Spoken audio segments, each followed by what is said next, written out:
ওভারব্রিজের দুই ধার দিয়ে সুন্দর রাস্তা চলে গেছে, ছুটে চলেছে হাজারো মানুষের গাড়ি।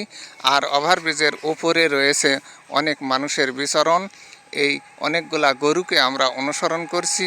গরু গৃহপালিত সুন্দর একটা পশু, তাই গরুর খাওয়ার সুন্দর একটা ব্যবস্থা এখানে আছে। এই দৃশ্যাবলী দেখানোর চেষ্টা করছি। সত্যি সুন্দর মনোরম প্রাকৃতিক পরিবেশে এই দৃশ্য বিরল, পাহাড়ের পাদদেশের মতো লাগছে। আর ওভারব্রিজ উপর দিয়ে বয়ে চলেছে, হাজারো মানুষের গাড়ি ঘোড়া ছুটে চলেছে। এই দৃশ্য সত্যি সুন্দর লাগছে।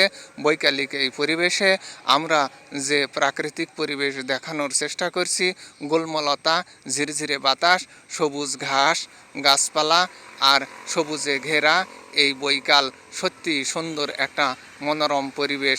আমরা আকাশ ভাইয়ের গরুর এই দলের সাথে আছি। এই গরুর দল থেকে বিভিন্নভাবে আমরা ভিডিও ধারণের চেষ্টা করছি, আপনাদের দেখানোর চেষ্টা করছি। সত্যি বিরল দৃষ্টান্তমূলক রাখার জন্য এই ভিডিও ধারণ করা হলো। সত্যি আবারও দেখা হবে আপনাদের সাথে। আসসালামু আলাইকুম।